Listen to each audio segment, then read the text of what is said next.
To the NFL here after a disappointing 2025 season for Joe Burrow and the Bengals that saw the team go 6-11. Cincinnati got busy this offseason, beefing up their defense, headlined by the acquisition of Dexter Lawrence from the Giants. The additions haven't just excited the fan base, as Burrow is now feeling confident as well.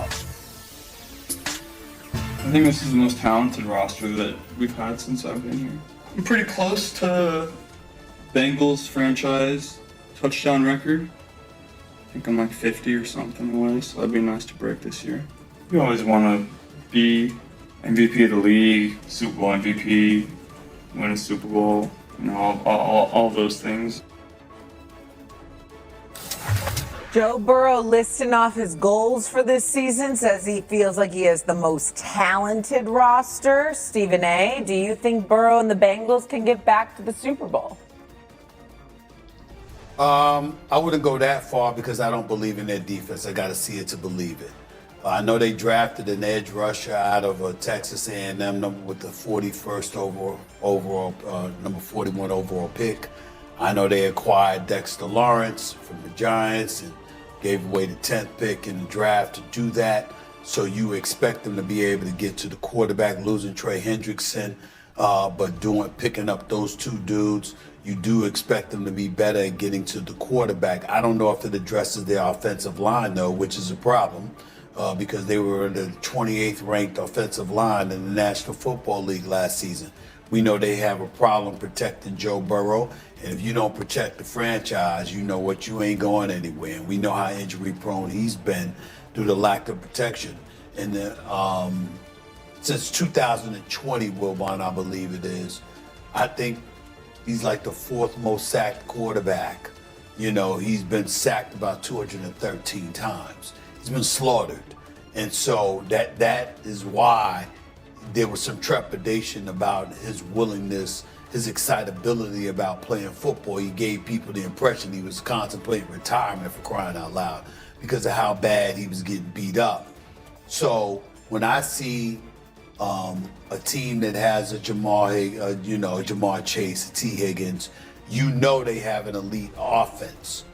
But did you upgrade the protection for Joe Burrow? That's number one. And did you do something for your secondary?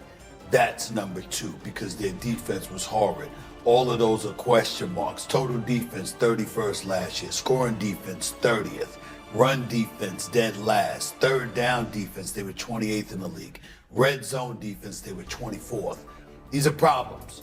And of course, having some guys to get to the quarterback can help it, but that doesn't cure it. And that's what we're looking at right now. Again, your secondary, is it going to be better? And number two, did you buffer your offensive line to protect Joe Burrow more? Those are the two interesting questions about Cincinnati. Yeah, see, we had our only loud disagreement of the day over Elway and that bad man.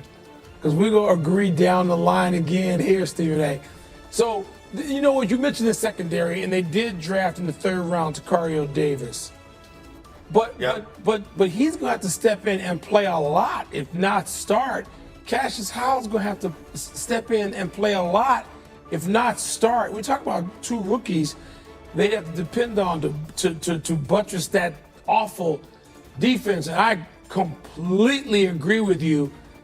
I don't see any of this stuff. I understand where Joe Burrow's coming from about having a talented team and being glad that he has that.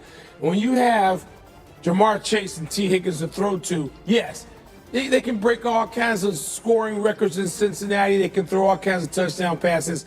It doesn't mean they're even going to be as good as, and I don't have them being better than Baltimore in their own division. So could they be in second place? Could they fight it out with Baltimore in their own division? Sure, of course they could. But, you know, look, Cincinnati, it's interesting. So they've had quarterbacks who maybe weren't Joe Burrow, but, you know, they've gotten to the Super Bowl each one time. Kenny Anderson, who at the time held the league record for pass completion percentage in a season, Kenny Anderson got to 1. Boomer Esiason got to 1. Joe Burrow's been to 1. I'm not about to turn Joe Burrow and the Cincinnati Bengals into the 49ers. I don't see them, necessarily lining up for multiple trips, Shay, to the Super Bowl. I hear what you're saying. I will say this. I think a lot of this, forget how talented, how many people they've signed in free agency and through the draft on the defense, this depends on Joe Burrow's health. If Joe Burrow is healthy, the Bengals can win football games. Also, the only head coach that is remaining in the AFC North is Zach Taylor. The only team that has familiarity there now becomes the Cincinnati Bengals. They've missed the playoffs three straight seasons. If they can find a way to keep the quarterback healthy and keep some consistency and get a little bit better on defense and a little bit better at the line. A lot better on defense. They played a lot better at the end of the season last year, though. Still Can they build off of that is what I'm thinking about. We're presuming a lot. Well, let me say this to you. You talk about John Harbaugh. You talk about John Harbaugh being gone, Mike Tomlin being gone, obviously. Kevin Stefanski being gone. You know what? Just because Zach Taylor is still there doesn't mean he deserved to be. I agree. Say that much. Yes. Well, we'll see. Yeah. Say that much. Last time the Bengals went to the Super Bowl, it was in Los Angeles. Where is the Super Bowl this year? In Los Angeles. We stay in the AFC North. The Browns head coach Todd Monken praised quarterback Shedeur Sanders' development on Wednesday, saying, quote, I think Shedeur's come miles in terms of his progressions, getting the ball out, his understanding of concepts, unquote. Sanders and Deshaun Watson split first-team reps on Wednesday during practice. Watson is finally healthy after suffering an Achilles tear in October of 2024. Meanwhile, Sanders is looking into the Browns' starting quarterback job after starting the final 7 games of the 2025 season. We remember that. So what is more likely here? Shedeur Sanders becomes a franchise quarterback, or Deshaun Watson resurrects his career, Will Bond? Shay, these seem both unlikely to me. Deshaun Watson, it's been what, like 6 years since Deshaun Watson was a factor on a football field? There's so many things that go into the question about Deshaun Watson. Have the skills eroded? The skills that we once saw that made him comparable to Patrick Mahomes. It seems like you shouldn't even speak that sentence. Does he have any of that left in him physically? Right?